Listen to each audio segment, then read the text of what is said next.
Chaitanya. When I started, I have been traveling across the world for the last 10 years. I was introduced to the path of yoga, especially bhakti yoga, about 30 years ago. So, many things about this can seem very difficult and different. So, my name is Chaitanya. So, most of you know the Indian drink chai. So, you can think of Tanya taking chai. So, that is Chaitanya. So, literally, Chaitanya refers to consciousness. That we are all conscious beings. And for me, since my early childhood, the idea of consciousness was something that fascinated me. I didn't know it was consciousness, but the idea that there is something inside us that is meant to manifest. We all have certain talents which we want to develop. We all have certain potentials which we want to unleash. So that idea was always there within me, and I felt that if we consider this as the journey of life, and we all want to achieve certain things, maybe we want to get some destinations, and then there are some doors that need to open for us to get to the destinations. We may want to become wealthy, we may want to become popular, we may want to become an influencer. There are many things which we want to become, but for that certain doors need to open in life. Maybe good education, a good job, a good career break, good networking, good friendship, whatever. We all want some doors to open in our life so that we can go towards some kind of achievement. But what struck me as I was growing up is that along with that there are trapdoors, and through these trapdoors we can actually fall down, and if we don't close these trapdoors, we can very well end up sabotaging ourselves. So just as it is important to open the doors, it's equally, if not more important, to close the trapdoors inside us. So for me, the trapdoor that I had to deal with was anger. When I was growing up, I had a bit of a temper. And having a bad temper is a problem. But I had another aspect. Since my childhood, I liked language a lot. And I loved vocabulary. So one of my hobbies was to pick up a dictionary and memorize words. So I developed quite a good vocabulary. And then it didn't take me too long to discover that a bad temper and a good vocabulary is a deadly combination. So generally everyone gets angry sometime or the other. But most people, when they get angry, they just become incoherent. They rant and they yell and they scream. And we just tune off from such people. This person has lost the plot. But if somebody is articulate, then they can be so biting, so sarcastic. So what struck me at that time is that my ability was actually becoming my liability. What was my ability to speak articulately, that was becoming my liability because I was hurting others. And I was a nice person, at least I thought I was a nice person, but there would be these phases of almost insanity. I was never physically aggressive, but verbal aggression can be just as hurtful, if not more. So I started really looking into myself. There was one friend of mine who once, this was 1990s and early 2000s, and actually 1990s. So technology was not so much there in India. So one day one of my friends got a recording device. And when I got angry, he just discreetly turned on the recording device. And now, if we have never heard our voice on a recorded device, in a recorded format, sometimes it seems a bit different from our normal voice as we hear it with our own ears and as we hear a recording played back. So when he played back the recording, what I had spoken in a temper, I couldn't recognize my voice. And as I was hearing the recording, I said, what a nasty guy. And my friend went on, let me have some, he said, I had some fun at my expense. He just kept playing. Said, what a rude person. Nobody would want to be friends with such a person. And then finally he told me, you know who is that person? I said, no, you know him very well. Really, who is that? He said, if you look in the mirror, you will find him. I was shocked. I couldn't believe that this was happening to me. That this was happening not to me, but through me. That I was speaking like this. That made me start taking a hard look at myself. So basically, to start looking inwards. There are two kinds of people in the world. Some people are wise and some are otherwise. And it is not just there are wise and otherwise, it's like we ourselves oscillate between being wise and otherwise. So if we have to give some advice to someone, such pearls of wisdom start coming from our mouth. We start feeling, maybe I should write a book. But then when we are provoked, then something crazy starts happening. So I basically felt that I have to take a hard look at myself. So we humans have this capacity to introspect, to go inwards, and to understand what is happening. So that's how I went into psychology, philosophy, then spirituality. I read a number of books trying to understand the self. Finally, I came across the Bhagavad Gita. This is a yoga text from India, and it is considered a philosophical classic. In this, I came to know about a model of the self, and that has been so helpful and so transformative that since then I have been trying to understand, apply and share that model. So what we will discuss today broadly is how we can actualize our potentials and what is it that stops us from doing so. So the Gita explains that the self is three level. There is the body, which is the physical side of us. Then there is the mind. And then there is the soul. These three could be, all these three together is the self.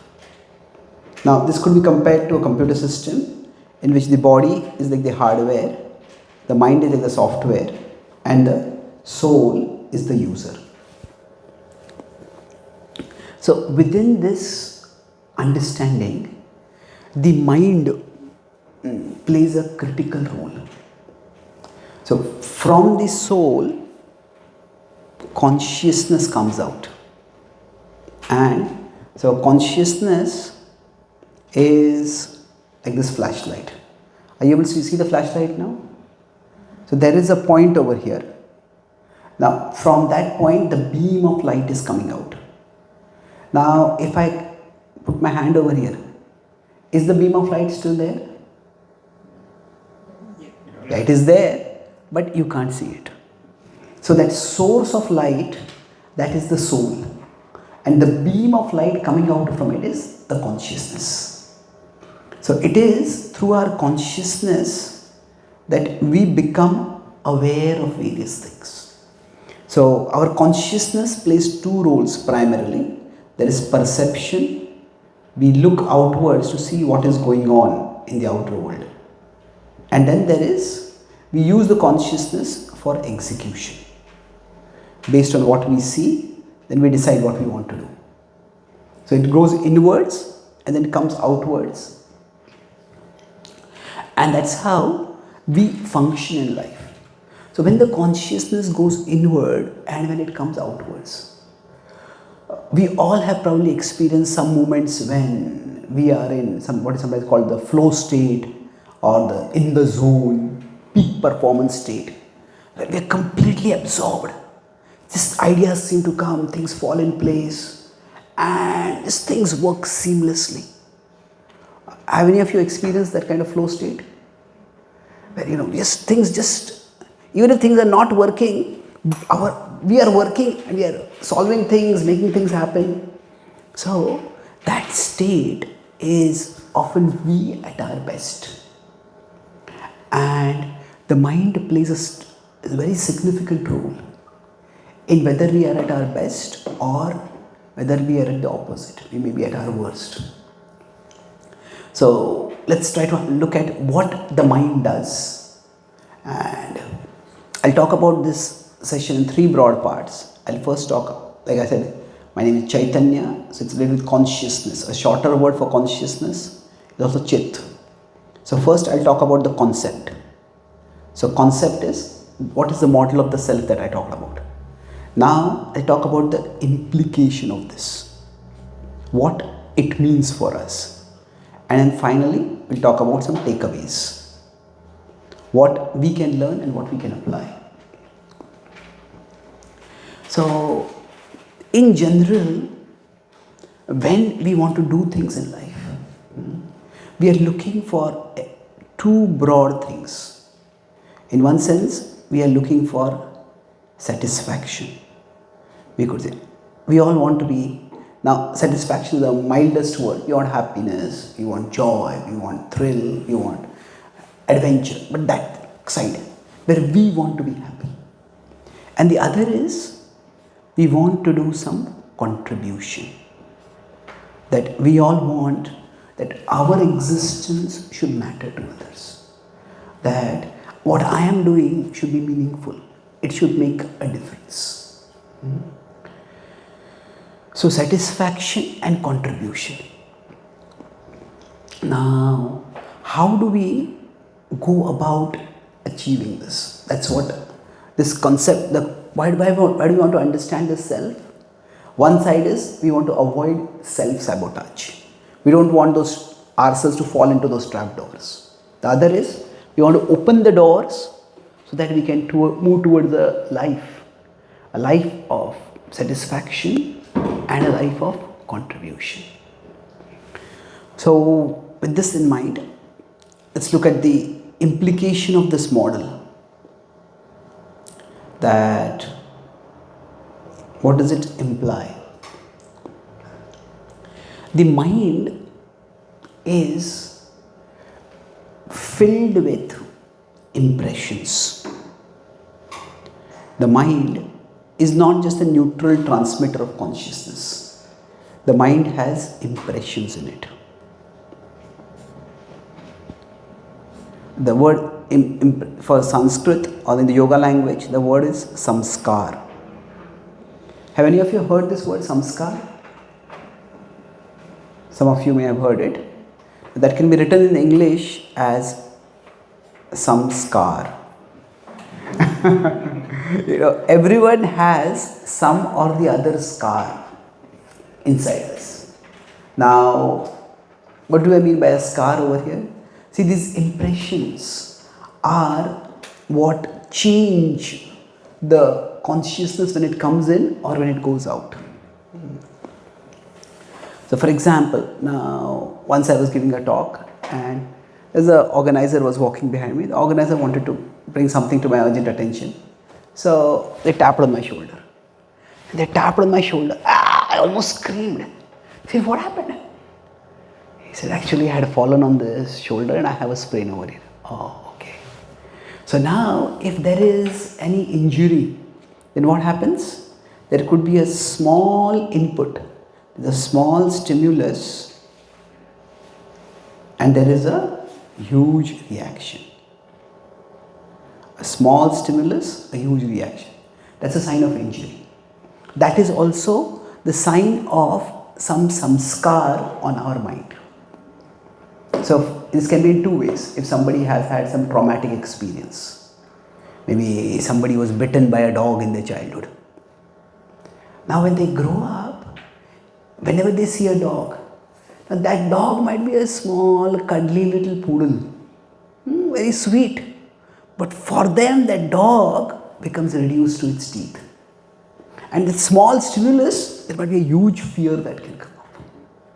So basically, if we consider the flow of consciousness, and the soul is here, the body is here, and then there is some object over here.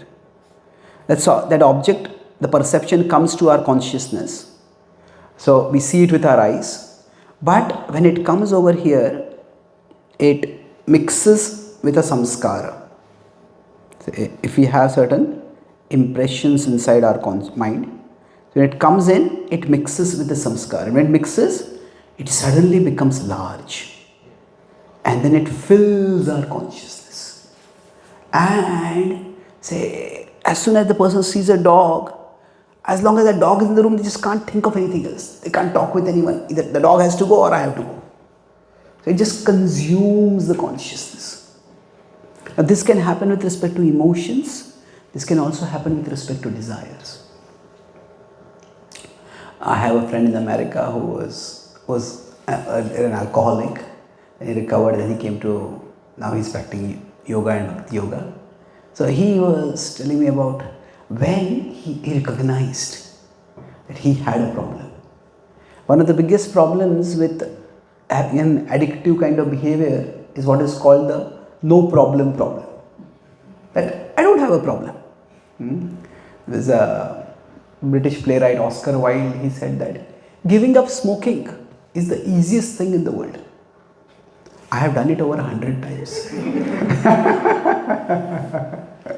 So, now what happens? So he told me that once, he was a very high performing individual, extremely talented. He was working in a Fortune 500 company and he was rising very rapidly in the company. So he was invited to a international retreat, corporate retreat for the company. And this was in a 7-star hotel in a resort. And when he went there to the boardroom for the meeting, while he was passing by, he saw on the side of the table and there were some alcoholic drinks over there. And he just glanced and went ahead.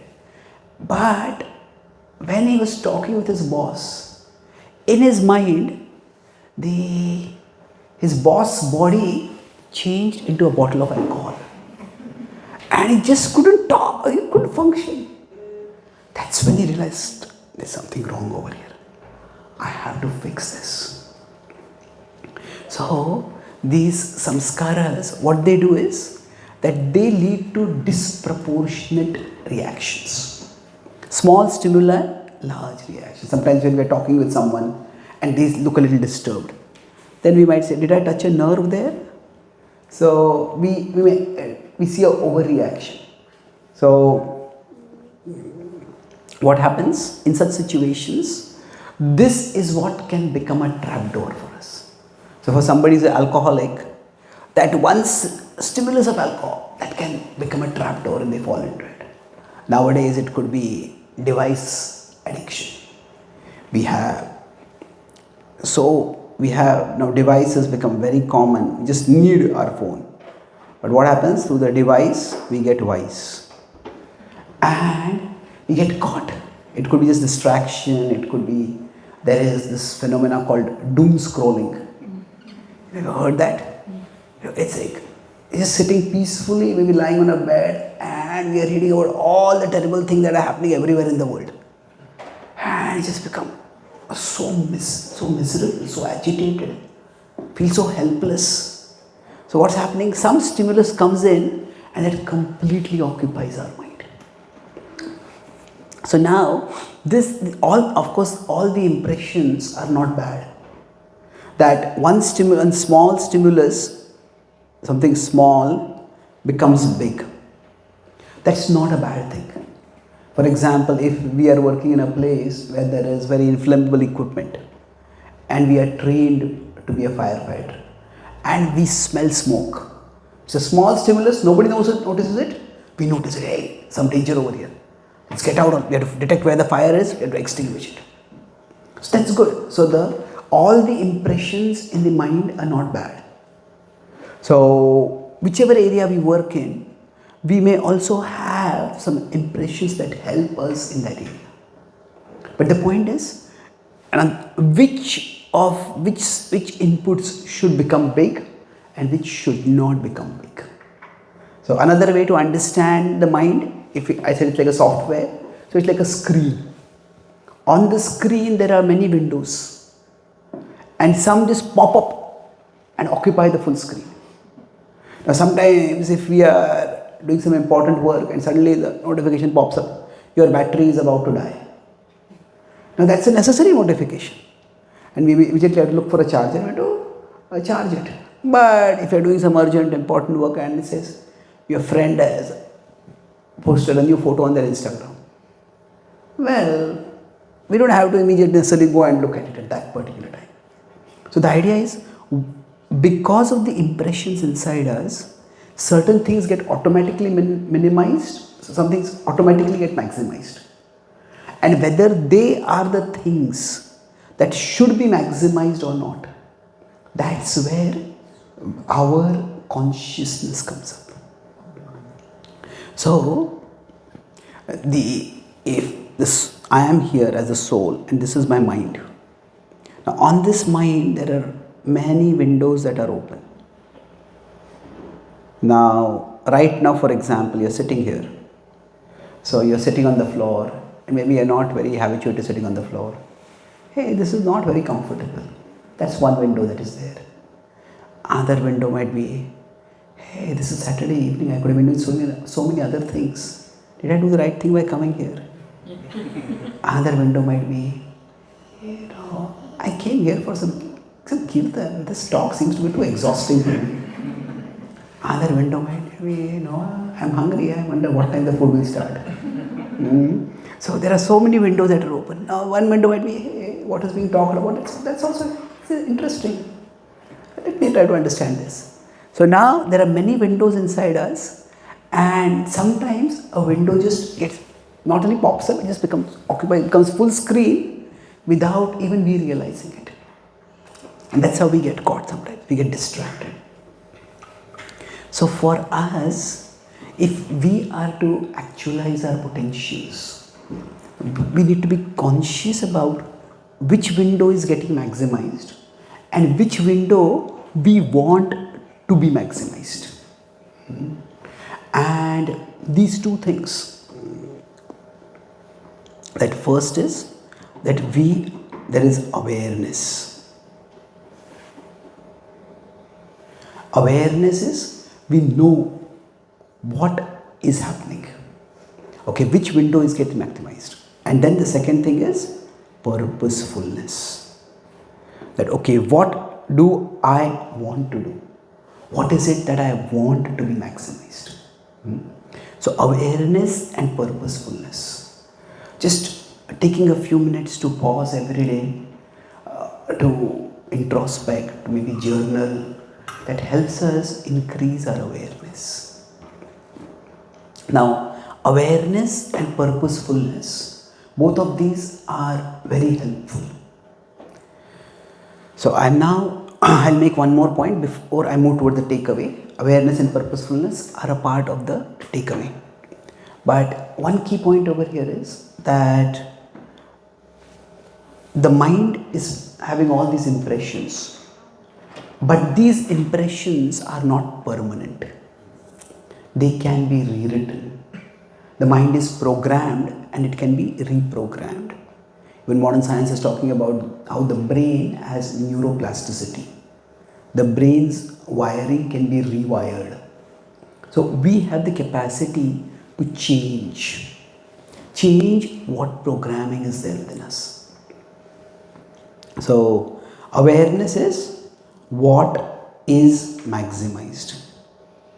That is we need to this much awareness.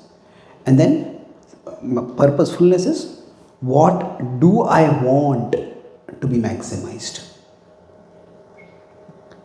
So if these two things happen, then each one of us, even in small things that we are doing, we can become more attentive, we can become more productive, we can become more creative.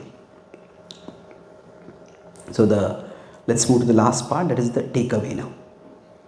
So this model of the self, once I understand this is what is happening inside me, that there are all these things which are popping up and I need to deal with them. So the Gita talks about two main things which can help us to manage our mind and then to transform our mind. And this is talked about in Gita in 6.35, and you can call these as bonds and boundaries. So bonds and boundaries. Bonds basically refers to what is it that I want to do, what is it that is important for me. Without having something to say yes to, we won't have the strength to say no to anything. So,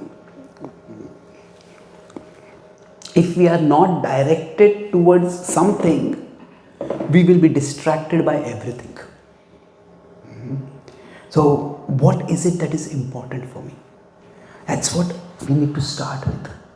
So, I'll talk about how these bonds and boundaries can be developed, but let's take this as a 4-quadrant diagram. If we have bonds and we have boundaries. Now we can consider 4 quadrants over here. 1, 2, 3, 4. Now suppose somebody has bonds but no boundaries. Bonds is say, I want to study for this exam. I want to do well in this exam. I want to learn this skill. But then say their big distraction is I spend a lot of time watching TV. So I'm going to study for this exam, and the very room I'm studying in, right in front of me there is a TV. Or say I want to lose weight, and the place where I sit down for study, there is a big well-stocked fridge with all kinds of fatty food over there. Then if there is bonds but no boundaries, we will be vulnerable. We'll be vulnerable to fall anytime. If somebody is alcoholic and they want to recover from alcoholism, and their house is right next to a bar, then what's going to happen? There will be no bar for them to go to the bar. Isn't it? So the idea is, many times when we want to improve in our life, when we want to achieve certain things, we think I need willpower. I just need more willpower, more determination. Yes, that's required, but what we need is to direct that willpower in a constructive way. And that directing that willpower means, see, one of the ways to deal with distraction is to not have to deal with distraction. So create some boundaries. If you want to study something, then maybe put the phone in the airplane mode, have some app which just cuts off access to the internet, whatever. We need boundaries. Now, in the Bhagavad Gita, Krishna talks about this as abhyas. Abhyas is persistence, practice, diligence. And boundaries is vairagya. Vairagya is abstinence. So, persistence and abstinence. What I am going to continue doing and what I am going to not do. Now, if we have neither bonds nor boundaries, then what is going to happen? We are doomed right from the beginning. If I say I want to improve, but I don't have a very clear plan of how I am going to improve. Last year, a friend came to me and he said, this is 2024 going to be the best year of my life. I said, wonderful, why is that? He said, I have made 108 resolutions. In our tradition, 108 is a sacred number. So I told him, with all due respect, whenever somebody starts a sentence with all due respect, what is going to be following is not likely to be very respectful. So I told him, with all due respect, 108 is not a set of resolutions. That is a wish list. Now, we cannot even remember 108 resolutions. What to speak of remember to apply them. 1, 2 or 3, that's all we can have at one time. So, if we neither have like solid bonds of what I'm going to do, nor do we create any boundaries, then we're never going to improve. Thank you. If we have boundaries, but we don't have bonds, then we will feel suffocated. That, say, if we decide that, okay, I'm going to one of my friends, he decided that he was going to go on a silent retreat and no technology. Supposed to be 7 days. And he did not do any internal homework about what he was going to do. And he went there, he had paid for 7 days, but within 2 hours he just came out of there. He said, I felt frustrated. And of course, generally, if somebody is going for some introspective retreats like that, we have to be in the frame of mind. What am I going to do? It's just boundaries. Don't do this, don't do this, don't do this. But what will I do? That is more important. Many times, resolutions fail because what happens is, we may have boundaries, we often make negative resolutions. That means that we make resolutions about what I will not do. But what will I do? If we don't make a resolution about that, then we end up suffocated. If we have bonds and boundaries both, then we will be empowered. So, bonds and boundaries. If we have both of these, then we will be able to rapidly rise towards becoming the best version of ourselves. I'll make one last point, which will take about 1 hour. No, it won't. I'll talk about how to set bonds and how to set boundaries. With that, I'll conclude. Now, in general,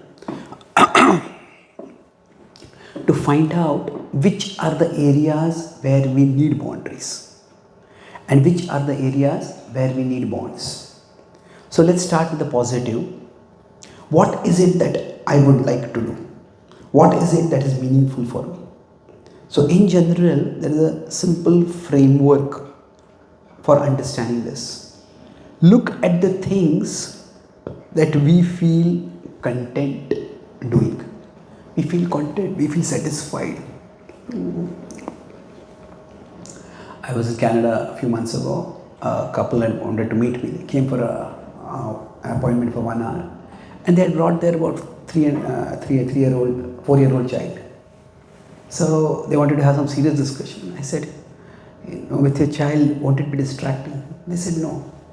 So they had got a magic slate for the child, and I was talking for 1 hour. The child was just drawing something and showing it to his mother or father. He just nodding.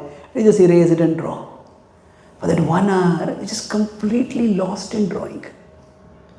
So now I told them that you're blessed that you have found, your child is blessed and you are blessed that what is his talent, what is his interest, he has found at that age.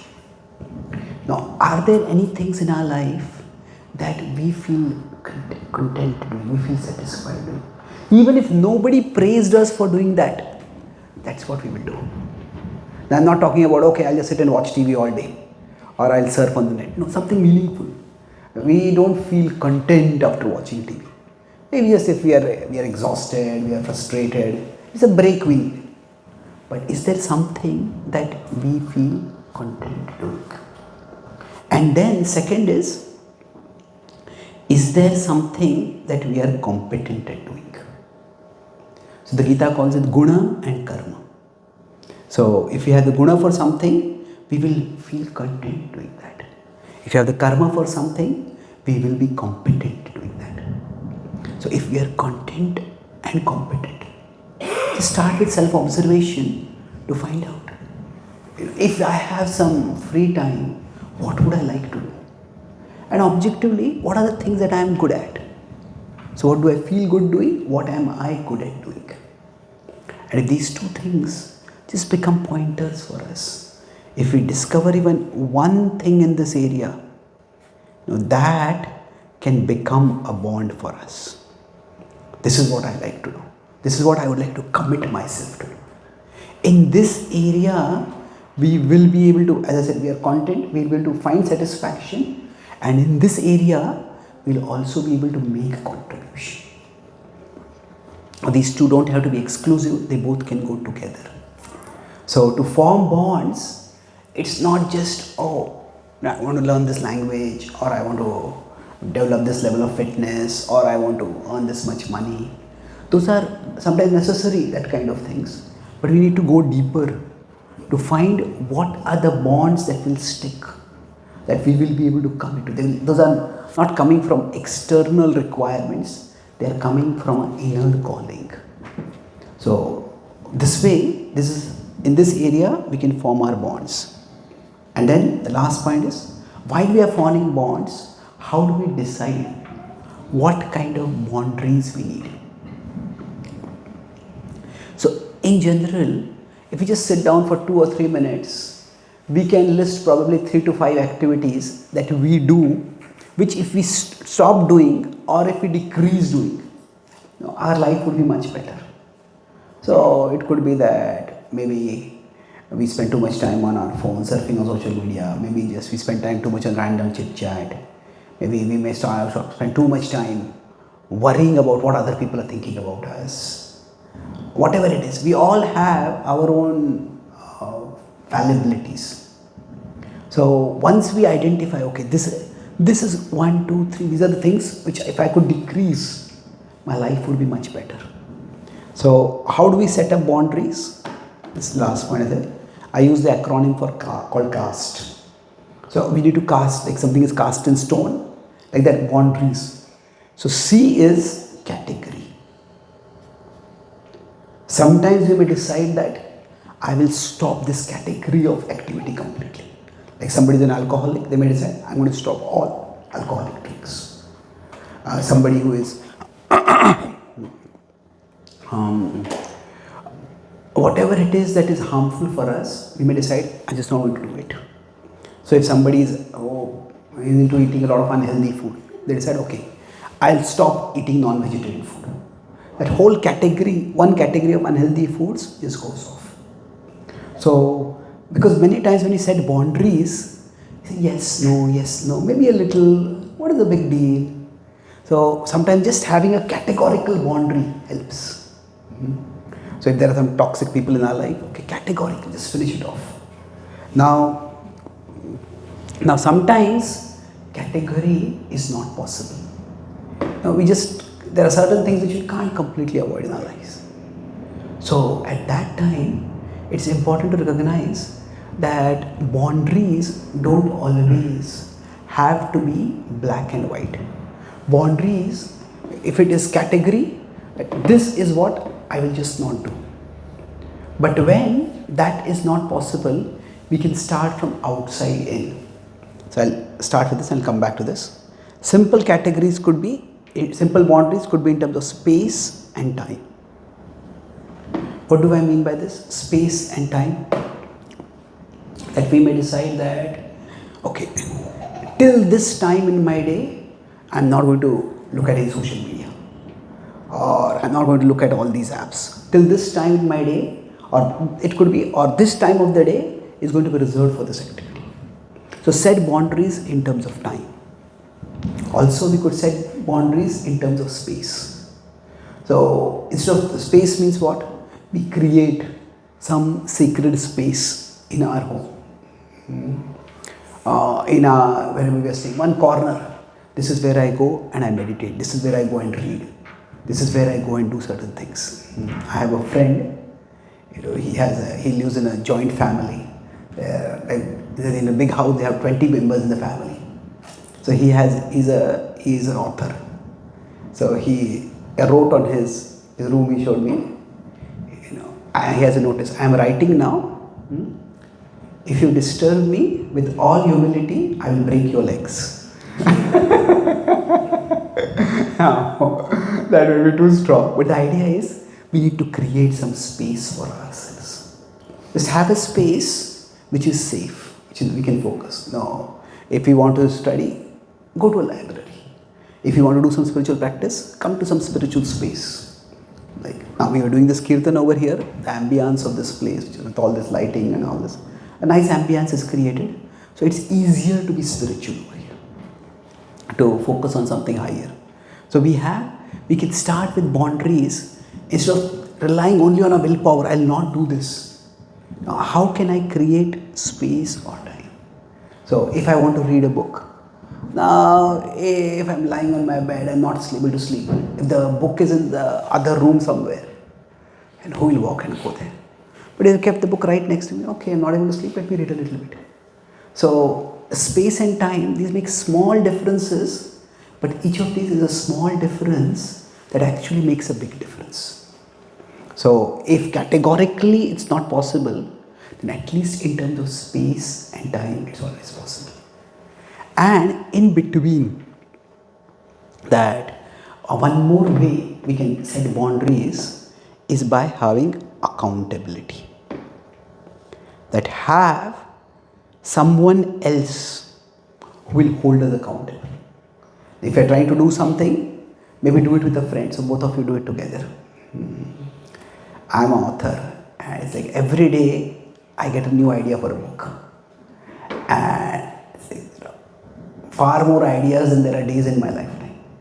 So the only way I get something written is I sign a contract with the publisher. And then by the publisher's deadline, I have to get a book out. So each one of us needs to create some accountability. If we have a friend who can hold us accountable, that's wonderful.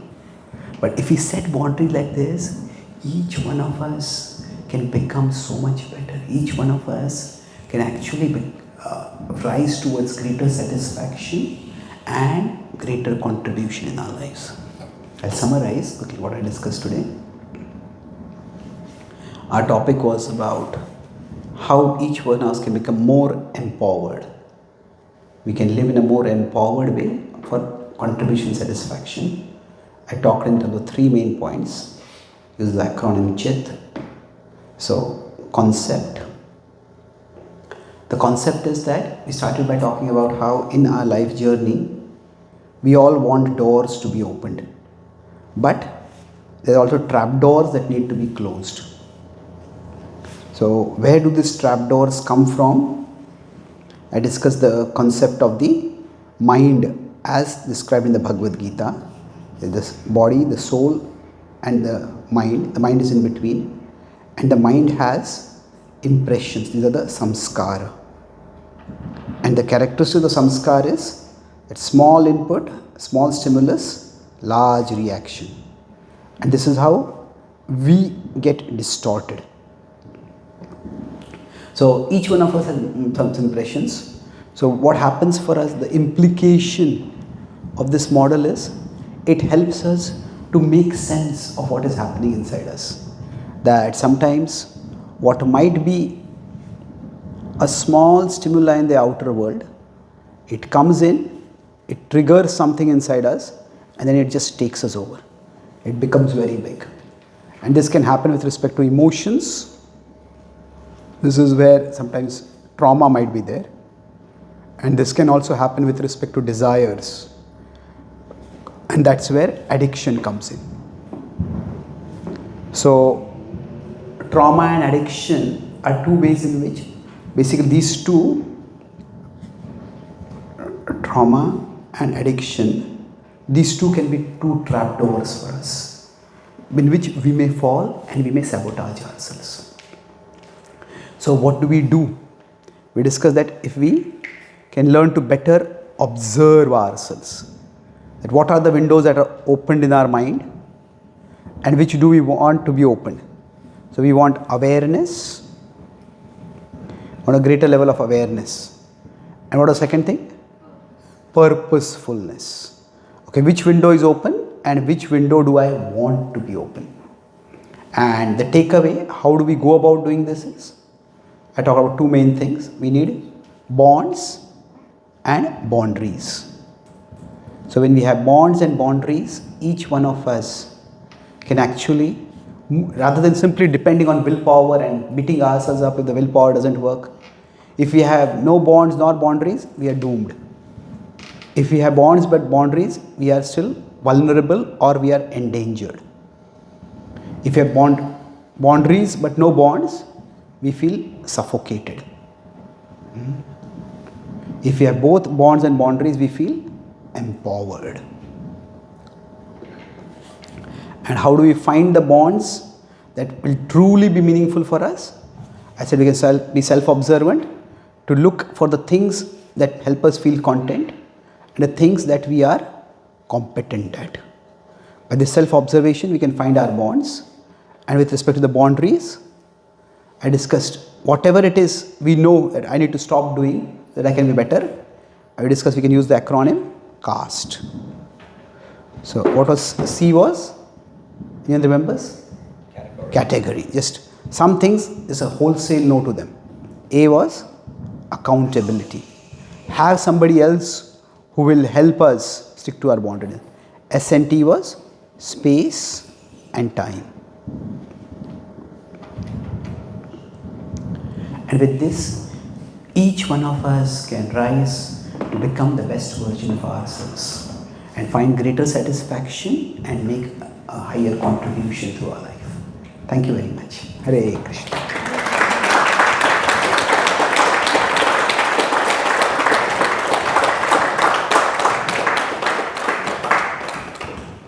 Do we have a few minutes for question and answers? Yeah, anyone has a question?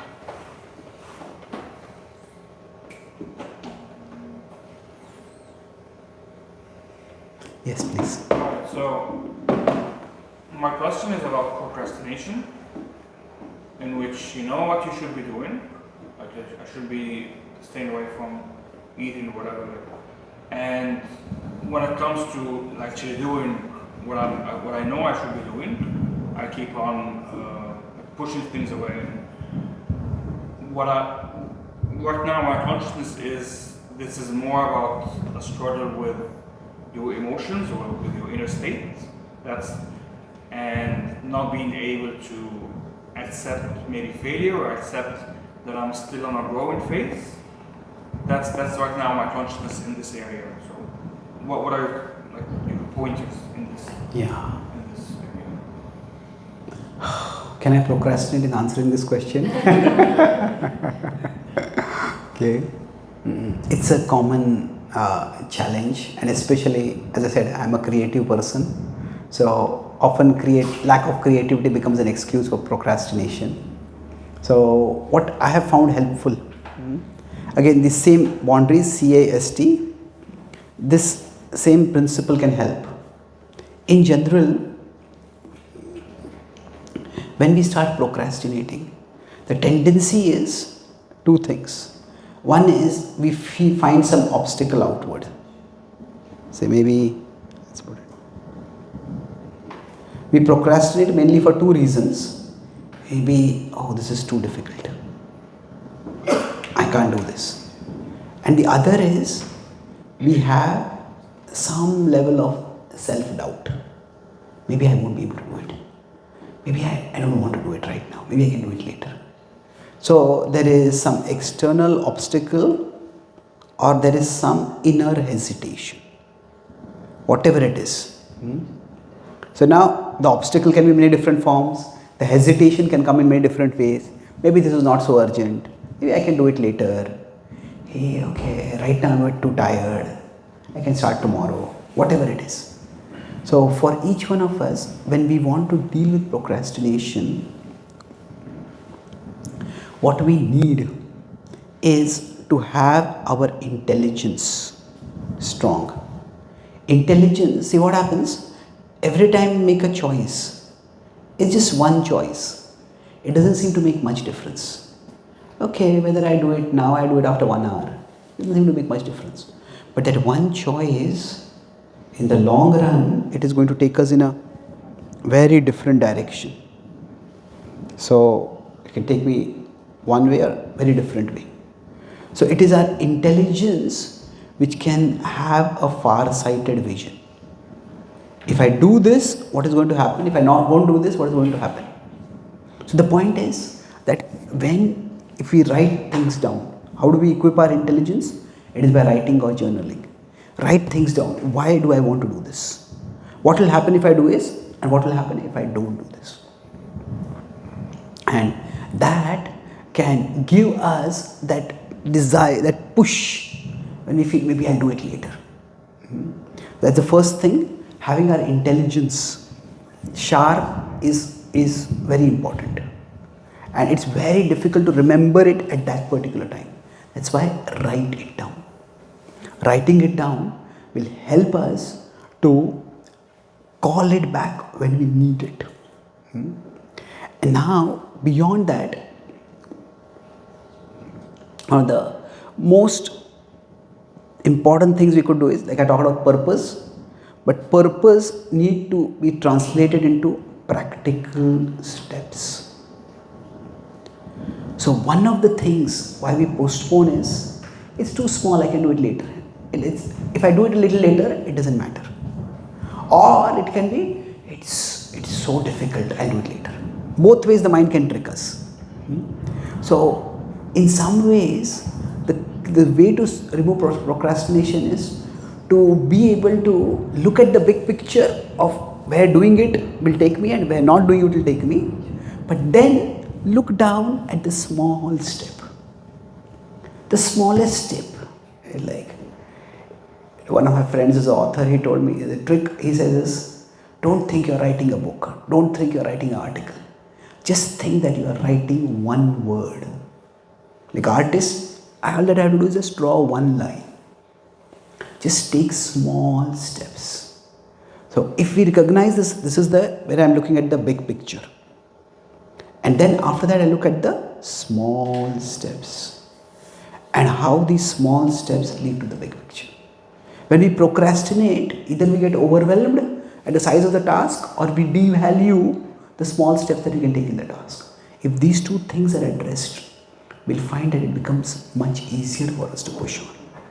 And the last thing is spirituality. Our spiritual practices. What does spirituality actually do?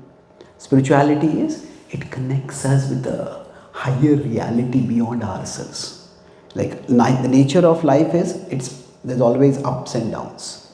And with these ups and downs, our emotions go way up and way down. And that's how we end up becoming restless. But what our spirituality does, if we have spirituality in us, then our spirituality becomes like an anchor for us to hold on to. And the mind's moods, which you say, okay, let's do it later. I don't feel like doing it now. I'm too tired to do it. I'm too happy to do it. Whatever it is. Now, we don't get so shaken. If the waves of an ocean are coming, we can't stop the waves. But if you hold on to an anchor, we can be steady. So if we invest some time in spiritual practices, like we're doing kirtan now, we do some mantra chanting, we do some meditation, we do some breath work. All of these can help us to gain inner stability. So these three things, what I said over here, a sip of wisdom, spirituality as to anchor ourselves, intelligence, to know what is to be done, and then practical steps. What can I do? With these three things, anyone can actually, I won't say beat procrastination, but at least push back against procrastination and learn to overcome it. Okay? Thank you. Any other question? Yes, please. Is it possible to heal or overcome our samskaras, or is it something that's always just a part of our karma and we just need to learn to have awareness of what those samskaras are? Is it possible to heal from our samskaras, or will they always be with us like our karma? I'd say it depends. See, it's helpful. One thing I found very helpful about this model of the body, mind, soul is that it acknowledges the mind is also real. Some people say it's just a thought. It's a thought, but thoughts are also real. So, just like if we consider the body. Now, if the body gets injured, now some injuries are curable, some injuries are not curable. So if the injuries can be cured, we do our best to cure them. But if they cannot be cured, then we learn to live with them. The same applies to the mind also. Some impressions may be such that they may not be cured. That means some traumatic experience a person may have had, and that traumatic experience, if they experience the trigger, just get overwhelmed. Some people may have been addicted to something. If they go back in that environment, they see something that triggers the desire, they may just not be able to resist. So, in principle, we may say that, okay, none of the impressions in the mind are permanent and everything can be overridden. But how long it will take and when it will happen, we don't know. So that's why, rather than worrying whether it's changeable or not, what we can do is, say, if we have certain triggers. I was in Columbus and I met one young man. He was from India, had gone to America. He was a brilliant student and he had got into a car crash and a drunk driver had hit him. And he got multiple fractures. He recovered from it. He had to do hip surgery and other surgeries. And during that surgery, he was giving pain medication. And in America, many pain medications are actually designed to be addictive. So he went into the hospital with a fractured body. He came out of it with an addicted mind. And just couldn't get it off. So he was telling me that I had so many dreams, I wanted to do so much, but I just can't function. So I told him, imagine if you didn't have this addiction, what would you do? He told him that, I always had an interest in chemistry. I'm thinking now, I will do research about how to develop non-addictive pain medication. I said, that's noble. You have found purpose in your pain or purpose through your pain. That's noble. So how far have you gone in pursuing that purpose? He said, I can't do anything. I can't get admitted in the college. These are some of the few days of lucidity for me. Otherwise, I just live in a mental haze. So I told him, nowadays, you don't need to get admitted into a college to start studying. So much knowledge available online. You can register for the online courses. So this is one of my favorite concepts in spirituality. It's based on the Bhagavad Gita 14:26. That see, we all have certain urges. And the urges, if you consider the graph with time, sometimes these urges have surges. And when those surges come up, we may feel helpless. It could be with respect to addictive cravings. It could be with respect to traumatic memories. So at these points, we are helpless. We just can't do anything. We can't resist. But still, at these points, we are not helpless. So even if we can't resist the urges, when they are surges, we can persist in between the surges. I told him, whatever time you have, when the cravings are not overpowering you, when the withdrawal pain is too much, during those times, start doing something meaningful. Now you already know what you want to do, start doing that as much as you can. And if you do that, slowly with time, just focus on this, then two things will happen. That the surges will become smaller and they will come less frequently. And over a period of time, they will decrease. Our period of lucidity will actually increase. So that way, at the beginning, we don't know which of the samskaras are curable and which are not. So rather than worrying about those negative samskaras and whether they will get triggered or not, we focus on creating positive samskaras now. And if we do that, then those will, even if they don't overwrite and eliminate the other samskaras, the unhealthy ones, the painful ones, at least they will be regulated. Okay? Thank you.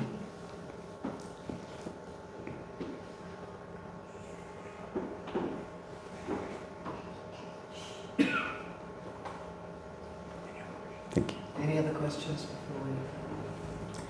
Yes, please. You Nilesh Bro. mentioned about those Nilesh Bro, can you just get the books from there and show? Yes, please. bonds and the boundaries and Yeah. empowering. So, is it possible to empower ourselves on our own ability, or how important is to take help from others or take assistance? So, How important is it with respect to our bonds and boundaries?